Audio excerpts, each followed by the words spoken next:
अस्सलामुअलैकुम स्टूडेंट्स, आज हमारा केमिस्ट्री चैप्टर नंबर 2 का दूसरा लेक्चर है जिसमें हम स्टडी करेंगे बोहर्स एटॉमिक मॉडल को। तो चलिए स्टार्ट करते हैं। In 1913 Niels Bohr proposed a model for a hydrogen atom. Niels Bohr ने क्या किया था? हाइड्रोजन एटम के लिए एक मॉडल दिया था विच is called Bohr's atomic model, जिसको हम क्या कहते हैं? बोहर्स एटॉमिक मॉडल कहते हैं। According to this model, इस मॉडल के मुताबिक the electron can revolve around the nucleus of the atom in a specific path called orbits or shells. इस मॉडल के मुताबिक इलेक्ट्रॉन जो हैं न्यूक्लियस के गिर्द एक खास पाथ के अंदर, स्पेसिफिक पाथ के अंदर रिवॉल्व करते हैं, जिसको हम क्या कहते हैं? ऑर्बिट कहते हैं या फिर शेल कहते हैं। वो पाथ क्या होता है? स्पेसिफिक होता है। ऐसा नहीं है कि रैंडमली कोई इलेक्ट्रॉन कहाँ पे घूम रहा हो, कोई कहाँ पे घूम रहा हो, बल्कि हर एक का क्या होता है? एक पाथ स्पेसिफिक होता है। और इलेक्ट्रॉन्स उन दोनों पाथ्स के दरमियान में भी एग्जिस्ट नहीं करते, या तो पहले शेल के अंदर या फिर दूसरे शेल के अंदर, उनके दरमियान में कोई रास्ता नहीं होता। वो एक खास स्पेसिफिक पाथ के अंदर होते हैं।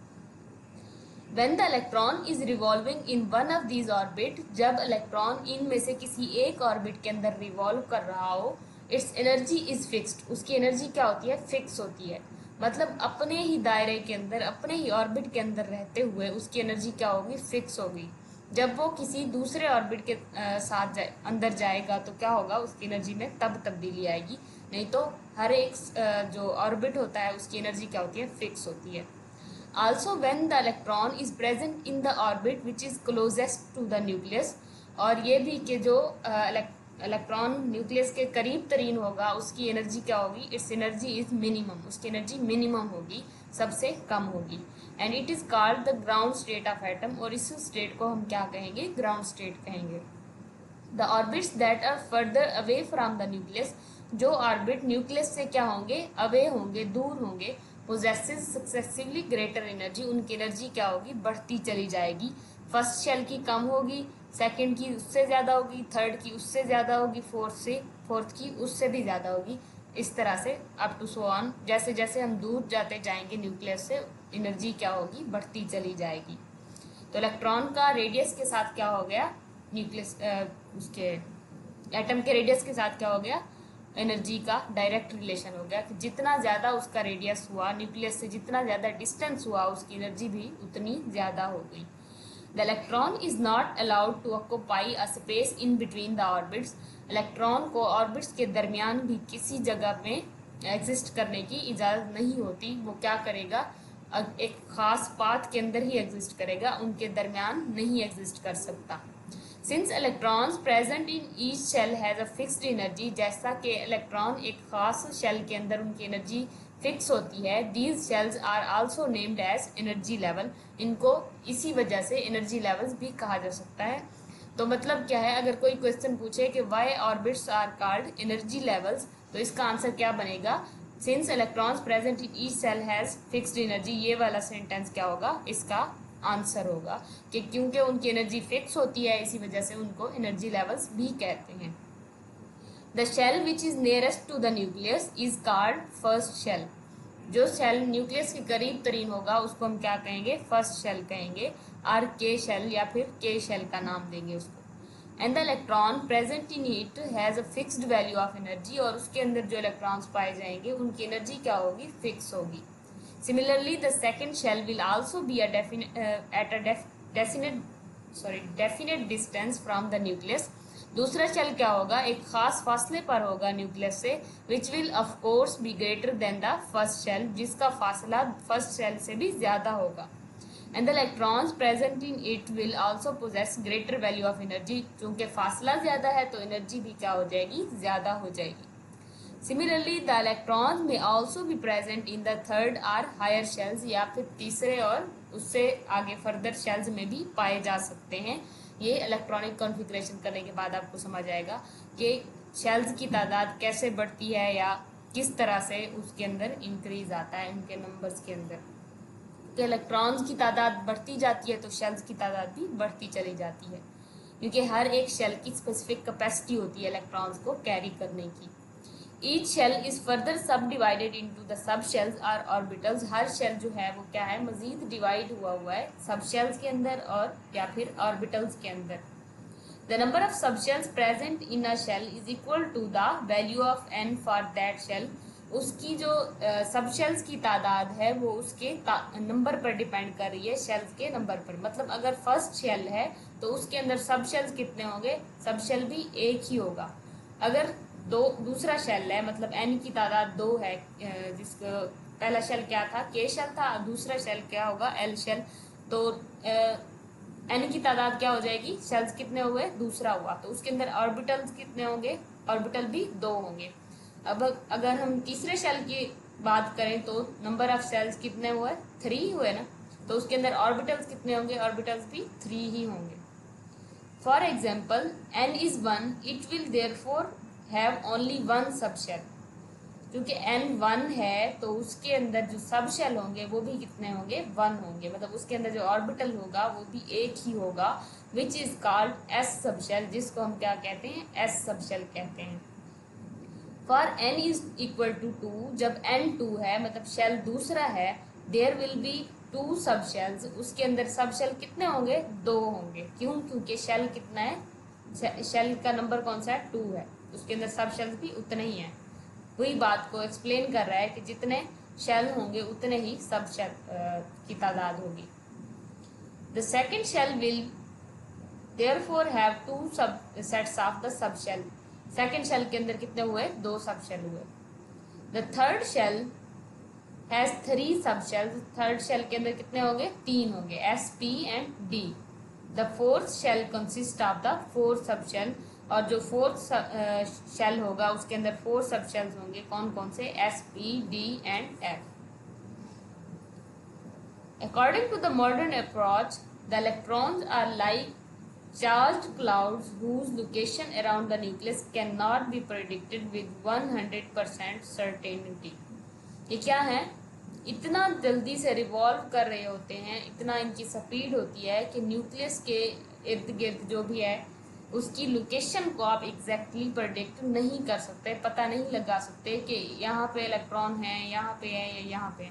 इतना स्पीडली वो क्या कर रहे होते हैं, रिवॉल्व कर रहे होते हैं कि अगर इस लम्हे आप देखो इलेक्ट्रॉन यहाँ पे हैं तो दूसरे लम्हे आपको कहीं और नजर आएंगे। तो उनकी जो लोकेशन है वो आप सर्टेनिटी, मतलब उसको यकीन के साथ उसको एक्यूरेटली मेजर नहीं कर सकते, प्रेडिक्ट नहीं कर सकते।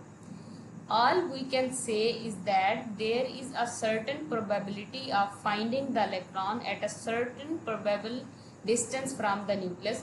हम क्या कर सकते हैं, एक पॉसिबिलिटी बता सकते हैं कि ये न्यूक्लियस से इतने फासले पर होगा या यहाँ होगा। हम श्योरिटी के साथ नहीं बता सकते कि हाँ यहाँ पे एग्जिस्ट कर रहा है, यहाँ पे एग्जिस्ट कर रहा है, बस एक क्या बता सकते हैं, पॉसिबिलिटी बता सकते हैं। In order to find out the number of the electrons which can be accommodated in these extranuclear shells, number of electrons को बताने के लिए, इन शेल्स के अंदर इलेक्ट्रॉन्स की तादाद को बताने के लिए, the scientists have devised a formula, एक फार्मूला दिया है साइंटिस्ट ने, जो क्या है 2n², where n can have any values from 1 to 3 up to so on। n जो होता है ना वो नंबर ऑफ शेल को बताता है। तो इलेक्ट्रॉन की तादाद बताने के लिए आपने क्या करना है, n के अंदर उसकी वैल्यू पुट करनी है, जो कि कुछ भी हो सकती है। आपके पास अगर पहले शेल के अंदर अगर आप नंबर ऑफ इलेक्ट्रॉन को देखना चाहते हो तो क्या करोगे, n की जगह पे 1 पुट करोगे तो क्या आएगा, 1 का स्क्वायर 1 होता है, 1 को 2 के साथ मल्टीप्लाई करो तो 2 आएगा। मतलब पहले शेल के अंदर हमारे पास क्या होगा, सिर्फ और सिर्फ 2 इलेक्ट्रॉन एग्जिस्ट कर सकते हैं। नेक्स्ट अगर 2 पुट करें इसके अंदर n की जगह पर, दूसरे शेल की अगर बात करें कि दूसरे शेल के अंदर कितने इलेक्ट्रॉन पाए जा सकते हैं, तो 2 का स्क्वायर कितना होगा, 4 होगा। 4 को जब 2 से मल्टीप्लाई करोगे तो 8 आएगा। पहले शेल के अंदर 2 इलेक्ट्रॉन एग्जिस्ट कर सकते हैं, दूसरे के अंदर कितने एग्जिस्ट कर सकते हैं, 8 इलेक्ट्रॉन। और इसी तरह फर्दर आप इसको इसी फार्मूले से देख सकते हो कि किस शेल के अंदर कितने इलेक्ट्रॉन्स पाए जा सकते हैं। They represent the number of shells, n की तादाद कह रहा है कि ये एन क्या होगा, नंबर ऑफ शेल की बात करेगा। Shells have also been named as, shells को इन नामों से भी पुकारा जा सकता है, कौन कौन से, के, एल, एम, एन। मतलब फर्स्ट शेल के होगा, second L, third M, fourth n and up to so on, जितना इंक्रीज करते जाओगे मतलब इस तरह से फर्दर कंटिन्यू करोगे आप and so on. When the value of n is 1, जब n की वैल्यू क्या होगी 1 होगी, it means first are K shell, इसका मतलब क्या होगा कि फर्स्ट शेल या फिर K shell. And the maximum number of the electrons which can be present in this shell, इस फार्मूले से निकाला है, उसने कितने आ सकते हैं, 2 आ सकते हैं। K shell can however have less than 1 electrons, मतलब इसका ये नहीं है कि सिर्फ 2 ही होंगे, इससे कम आ सकता है लेकिन इससे ज़्यादा नहीं आ सकते। मतलब पहले शेल के अंदर 2 इलेक्ट्रॉन आ सकते हैं मैक्सिमम, मिनिमम तो 1 भी आ सकता है। हैव लेस देन 2 इलेक्ट्रॉन्स और it may not have any electron, या फिर वो कह रहा है कि या तो मैक्सिमम 2 इलेक्ट्रॉन आ सकते हैं, मिनिमम तो कुछ भी नहीं आ सकता, चाहे वो एम्प्टी हो या फिर उसके अंदर 1 इलेक्ट्रॉन हो। मिनिमम कितने आ सकते हैं, सॉरी मैक्सिमम कितने आ सकते हैं, मैक्सिमम 2 आ सकते हैं। Similarly when n is 2 it means second shell, जब n 2 होगा तो मतलब शेल कौन सा है, सेकेंड है, और L shell. And the maximum number of electrons it can accommodate is 8, और इसके अंदर मैक्सिमम इलेक्ट्रॉन्स कितने आ सकते हैं, 8 आ सकते हैं। For n is equal to 3, third shell के लिए उसने किया है, इट कैन एकोमोडेट 18 इलेक्ट्रॉन्स। किस तरह से, अगर आप देखो यहाँ पे 2n स्क्वायर होता है ना, इसकी जगह पे 3 पुट करो, कितना आएगा, 3 का स्क्वायर 9 आएगा, 9 को अगर 2 से मल्टीप्लाई करो तो क्या आता है, 18 आता है। तो तीसरे शेल के अंदर कितने इलेक्ट्रॉन होंगे, 18 electrons. This process will go on until the electrons present in an atom are finished, ये प्रोसेस चलता रहता है यहाँ तक कि इलेक्ट्रॉन्स की तादाद खत्म हो जाती है। मतलब क्या हुआ, अगर आप किसी एटम की जिसके अंदर 18 इलेक्ट्रॉन पाए जा रहे हैं, आप उसको अरेंज करना चाहते हो तो क्या करोगे, पहले शेल के अंदर 2 इलेक्ट्रॉन रखोगे, तीसरे के अंदर कितने दूसरे के अंदर कितने रखोगे, 8 रखोगे, 2 और 8 10 हो गए। बाकी कितने बच रहे हैं हमारे पास तीसरे शेल में रखने के लिए, 8 बच रहे हैं। तो क्या होगा, तीसरे के अंदर भी 8 ही आ जाएंगे। अब ऐसा नहीं है, मिनिमम तो कितने भी आ सकते हैं, मैक्सिमम की बात कर रहा है कि अब ऐसा नहीं है कि अब आपके पास टोटल 18 इलेक्ट्रॉन थे, 2 इधर रख दो तो बाकी के 16 जो है ना इसके अंदर रख दो, नहीं, बल्कि इसकी मैक्सिमम कैपेसिटी कितनी थी, 8 थी, सॉरी। तो क्या होगा, 2 इसके अंदर, 8 इसके अंदर, जो बाकी बचेंगे वो आप इसके अंदर रख दोगे। लेकिन हाँ, अगर 18 से भी ज़्यादा आने बच रहे हैं आपके पास रिमेनिंग इधर रखने के बाद, तो आप क्या करोगे, बाकी के 18 इधर रखोगे और जो बाकी बचेंगे वो आप फर्दर मूव ऑन कर जाओगे। समझ आई ये बात, कमेंट सेक्शन में ज़रूर बताएं। This process will go on until the electron present in atoms are finished. The maximum number of electrons which can be accommodated in a subshells s, p, d and f are 2, 6, 10 and 14 respectively। ये बात ध्यान से सुनो कि जो दूसरा जो S sub shell है उसके अंदर कितने इलेक्ट्रॉन आ सकते हैं, मैक्सिमम 2, और जो पी है उसके अंदर आ सकते हैं 6, और जो डी है हमारे पास उसके अंदर 10, और जो एफ है उसके अंदर 14 इलेक्ट्रॉन आ सकते हैं। ये क्या है, हमारे पास सब शेल्स हैं, S, p, d and F. S के अंदर कितने, 2, पी के अंदर 6 और डी के अंदर 10 एंड एफ के अंदर 14। In the first shell there are 2 electrons which shall go to s sub shell. पहले के अंदर क्या आ सकते हैं, 2 इलेक्ट्रॉन्स ही आ सकते हैं पहले शेल के अंदर, और उसके अंदर सब शेल कितने होंगे, एक ही होता है जो कि क्या होता है, एस होता है, जो कि हमने इस फार्मूले से निकाला था, एन स्क्वायर के फार्मूले से निकाला था। In the second shell 8 electrons will be further sub divided, और सेकेंड शेल के अंदर 8 इलेक्ट्रॉन आ सकते हैं ना, तो उसको किस तरह से डिवाइड करोगे, एस के अंदर 2 रखोगे और बाकी के 6 किसके अंदर रखोगे, पी के अंदर। तो क्या था हमारे पास कि जो सेकंड शेल होगा उसके अंदर इलेक्ट्रॉन्स की सब शेल्स कितने होंगे, सब शेल्स भी 2 ही होंगे, जितने हमारे पास उसकी तादाद थी, जो नंबर था हमारे पास शेल का, उतने ही उसके अंदर क्या थे, sub shell, which will have 2 electrons and 6 electrons will be accommodated in the P shell.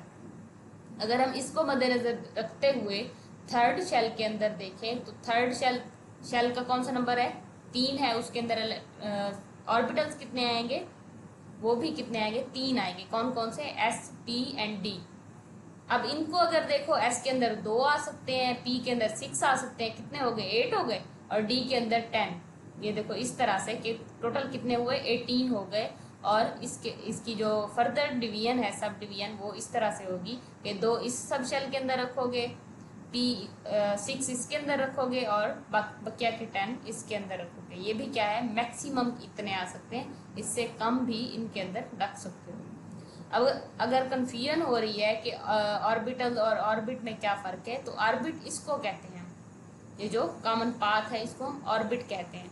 अब ये फर्दर उसको जब देखा गया तो ये देखा गया कि ये जो एक शेल था ये भी फर्दर डिवीजन शो कर रहा था, जिनको हम क्या कह रहे थे, सब शेल या फिर ऑर्बिटल कह रहे थे, जिनका नाम क्या है, SP, D एंड F। ठीक हो गया। उम्मीद है ये सारी चीज़ें आपको क्लियर हो गई होंगी। अगर फिर भी आपका कोई क्वेश्चन है तो आप कमेंट सेक्शन में ज़रूर पूछ सकते हैं। तो मिलते हैं अगली वीडियो में, तब तक के लिए अल्लाह हाफ़िज़।